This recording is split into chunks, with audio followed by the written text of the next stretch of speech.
ಸುವರ್ಣ News ಸಂದರ್ಶನವನ್ನ ಉಲ್ಲೇಖಿಸಿದ್ರು DKShi. Ajit with HDK ಸಂದರ್ಶನದ ಬಗ್ಗೆ ಡಿಕೆಶಿ ಮಾತು. ನಮ್ಮ ಅಜಿತ್ ಹನುಮಕ್ಕನವರ ಎಚ್ಡಿಕೆಗೆ ಚೆನ್ನಾಗಿ ಪ್ರಶ್ನೆ ಕೇಳಿದ್ರು.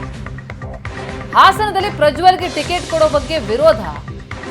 ಬಿಜೆಪಿಯವರು ಸ್ವಲ್ಪ ಪ್ರಾಬ್ಲಮ್ ಇದೆ ಅಂತ ಹೇಳಿದ್ರು ಬ್ರದರ್.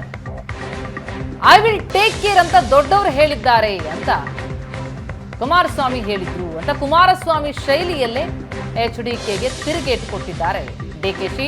ಸುವರ್ಣ ನ್ಯೂಸ್ ಸಂದರ್ಶನವನ್ನ ಉಲ್ಲೇಖಿಸಿದ್ದಾರೆ ಡಿಕೆಶಿ. ಹಾಸನದಲ್ಲಿ ಪ್ರಜ್ವಲ್ಗೆ ಟಿಕೆಟ್ ಬೇಡ ಅಂದಿದ್ರು ಬಿಜೆಪಿ ನಾಯಕರು. ಈ ವಿಚಾರಕ್ಕೆ ಸಂಬಂಧಪಟ್ಟಂತೆ ಸುವರ್ಣ ನ್ಯೂಸ್ನ ಸಂದರ್ಶನದಲ್ಲಿ ಕುಮಾರಸ್ವಾಮಿ ಏನ್ ಹೇಳಿದ್ರು ಅದನ್ನ ಉಲ್ಲೇಖಿಸಿ ಎಚ್ಡಿಕೆಗೆ ಡಿಕೆಶಿ ಟಾಂಗ್ ಕೊಟ್ಟಿದ್ದಾರೆ. ಹಾಗಿದ್ರೆ ಸುವರ್ಣ ನ್ಯೂಸ್ನ ಸಂದರ್ಶನದಲ್ಲಿ ಎಚ್ಡಿಕೆ ಏನ್ ಹೇಳಿದ್ರು ಅದನ್ನ ಉಲ್ಲೇಖಿಸಿ ಡಿಕೆಶಿ ತಿರುಗೇಟು ಕೊಟ್ಟಿದ್ದು ಹೇಗೆ ಕೇಳಿ. ಹೇಳಿದ್ರು ಒಂದು ಸುದ್ದಿ ಸರ್, ಬಿಜೆಪಿನಲ್ಲಿ ಈ ಸಲ ಚೇಂಜ್ ಮಾಡೋದು ಒಳ್ಳೇದು ಕ್ಯಾಂಡಿಡೇಟ್ನ ಅನ್ನೋದು ಬಿಜೆಪಿಯಿಂದ ಪ್ರೆಷರ್ ಇದ್ದಿದ್ದು ನಿಜ. ಓಕೆ, ಬಟ್ ಫಾದರು ಮೊದಲೇ ತೀರ್ಮಾನ ಮಾಡಿಬಿಟ್ಟಿದ್ರು ಅವನ್ನೇ ಕಂಟಿನ್ಯೂ ಮಾಡಬೇಕು ಅಂತ ಹೇಳಿ. ಬಿಜೆಪಿ ಸರ್ಕಲಲ್ಲಿ ಒಂದು 2-3 ಬಾರಿ ಭೇಟಿ ಮಾಡಿದಾಗ್ಲೂ ಇಲ್ಲ ಅಲ್ಲಿ ಸಮಸ್ಯೆ ಇದೆ ಚೇಂಜ್ ಮಾಡಿ ಅಂತಕ್ಕಂಥದ್ದು ಒಂದು ಅಂದರೆ ಅವ್ರ ಪಾಪ ಹೈಕಮಾಂಡು ಪ್ರೆಷರ್ ಏನು ಹಾಕ್ಲಿಲ್ಲ ನಮಗೆ.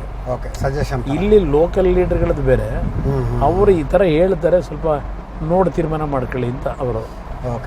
ಬಟ್ ಫಾದರ್ ಇಲ್ಲ ಡೋಂಟ್ ವರಿ ಇಲ್ಲ ಕಂಫರ್ಟಬಲಿ ಗೋಯಿಂಗ್ ಟು ವಿನ್ ಆಗ್ತಿಲ್ಲ, ಐ ವಿಲ್ ಟೇಕ್ ಕೇರ್ ಅಂತ ಹೇಳಿ ಅವರೇ ತೀರ್ಮಾನ ತಗೊಂಡ್ರು. ಬಟ್ ಸ್ಟಾರ್ಟಿಂಗ್ನಲ್ಲಿ ನೀವು ಹೇಳಿದಾಗೆ ಸ್ವಲ್ಪ ನೆಗೆಟಿವ್ ಆಗಿ ಮಾತಾಡ್ತಿದ್ರು. ಬಟ್ ನಾನು ಒಂದು ಬಾರಿ ಹೋಗಿದ್ದು ನಮ್ಮ ತಂದೆಯವರಿಗೆ ಪ್ರತಿನಿತ್ಯ ಹೋಗಿ ಹಲವಾರು ಹಳ್ಳಿಗಳಲ್ಲಿ ಜನಗಳ ಜೊತೆ ಕೂತು ಚರ್ಚೆ ಮಾಡಿದಾಗ ಕುಟುಂಬನೇ ಇಲ್ಲ ಅಂತ ಹೇಳ್ಬಿಟ್ಟು ಅದು ನೀವೇ ಹೇಳ್ಬೇಕು. ಅವ್ರ ಕುಟುಂಬನ ಇಲ್ವಾ, ಕುಮಾರಸ್ವಾಮಿ ಅವ್ರ ಮಗನ ಇಲ್ವಾ, ದೇವೇಗೌಡರ ಮಗನ ಇಲ್ವಾ ರೇವಣ್ಣ, ಅವಕ್ಕೇನು ಅವ್ರ ಕುಟುಂಬ ಇಲ್ಲ ಅಂತ ಹೇಳಕ್ಕಾಗ್ತದೆ? ತಪ್ಪು ಮಾಡಿರೋ ತಪ್ಪು ಅಂತ ಹೇಳಿ, ಇಲ್ಲ ತಪ್ಪು ಮಾಡಿಲ್ಲ ಅಂತ ಹೇಳ್ಕೊಳ್ಳಿ, ನಮ್ಮ ಪಾರ್ಟಿ ವಿಧಿ ಇಲ್ಲ ಅಂತ ಹೇಳ್ಕೊಳ್ಳಿ ಅವ್ರಿಗೆ.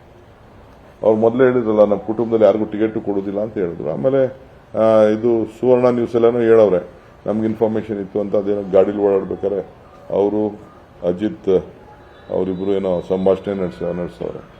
ಹಾಗೆ ಅವ್ರು ಹೇಳ್ಕೊಂಡು ಅವ್ರ ಪಾಪ ಬಿಚ್ ಮನಸ್ಸಿನಿಂದ ಬಹಳ ನೋವನ್ನು ಅವರು ವ್ಯಕ್ತಪಡಿಸಿದ್ದಾರೆ. ಈಗೂ ಬಹಳ ನೋವನ್ನು ವ್ಯಕ್ತಪಡಿಸಿದ್ದಾರೆ ಪಾಪ. ಈಗ ಯಾರ ಮೇಲೆ ಹೇಳ್ಬೇಕಲ್ಲ, ನನ್ನ ಮೇಲೆ ಹೇಳಬೇಕು, ಅವ್ರಿಗೆ ಖುಷಿ ನನ್ನ ಮೇಲೆ ಹೇಳಿದ್ರೆ. ನನ್ನ ಹೆಸರು ಪ್ರಸ್ತಾವನೆ ಮಾಡಿದ್ರೇನೆ ಅವ್ರಿಗೊಂಥರ ಇದು ಬರೋದು.